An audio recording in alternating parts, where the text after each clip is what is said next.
hindsight, right off the bat, the earth is burning up. And I never gave any consideration when I made reservations for a Greek cruise as to whether or not it was going to be hotter than normal, because nobody knows.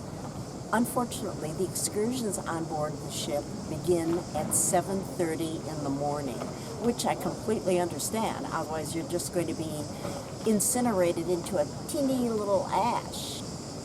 But it's something for you to think about.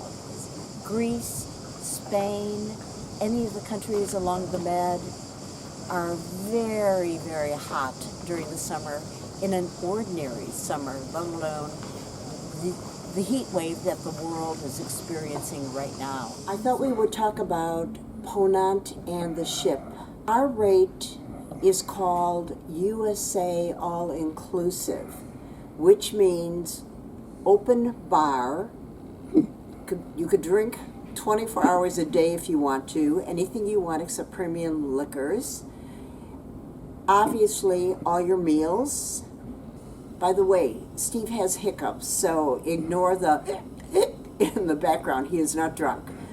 All port taxes, tips to the crew, and because we have sailed with Ponant several times, free laundry.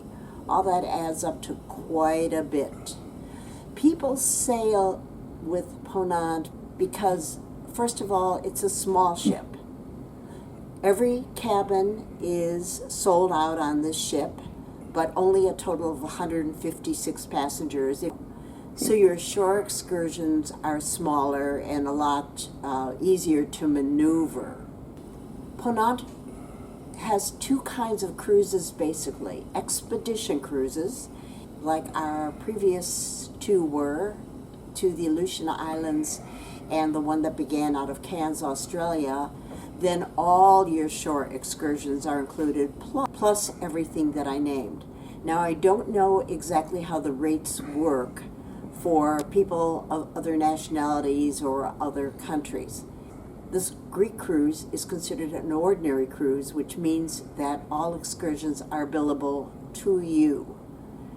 I think I already mentioned that this is the first cruise for Bougainville since September of 2020, and the crew is amazing despite all their problems of logistics and the COVID tests. So far we've had 2 on board, and being short-staffed, you also get twice a day turn-down service. Not only turn-down service, but they've been changing our linens, which have a great feel to them, twice a day.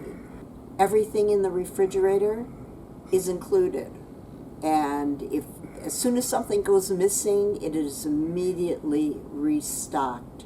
Great crew who work so hard. It really makes me feel bad to ask them for anything additional.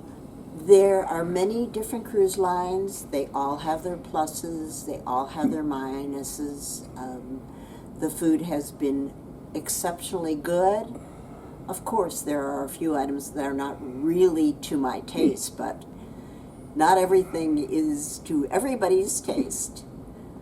There is limited entertainment on board Ponant ships, which is perfectly fine with me. I'm not on board for that. They only lead perhaps 1 exercise class a day. Again, perfectly okay with me. There is also 24-hour-a-day room service, but the menu is limited. There are about 4 or 5 items. They'll be happy to bring you a daiquiri if you're too lazy to go down to the bar.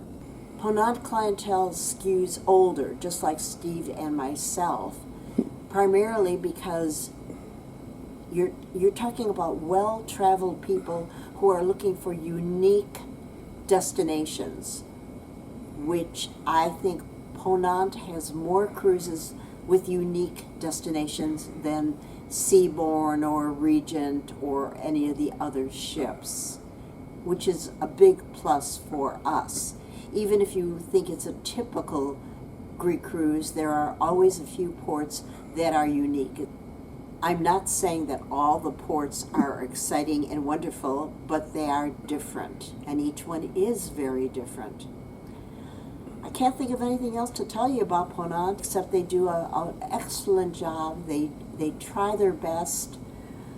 Perfect? There's no such thing as perfect.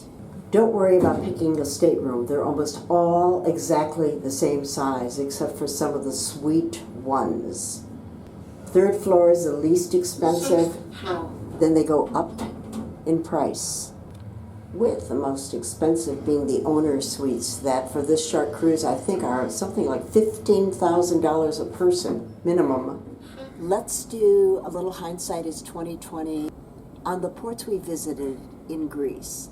Hands down, my favorite is small little Amorgos. Once again, this is strictly my opinion. Don't pay any attention to it. I'm giving you my own personal views on it. Go see them all and make your own decision. My least favorite, Syros is my least favorite port out of the various ones. Now, I'm not counting Mykonos, which I love. I've been in Mykonos several times. Everybody loves Mykonos. What is there not to like about Mykonos? There was something interesting in every other port. This is just the short and dirty version of where we went. I'm not even going to get into what we saw. This is just about the particular islands. Again, as far as I'm concerned, Ponant can drop Syros from its itinerary. Thanks again, and don't forget to share, like, and subscribe.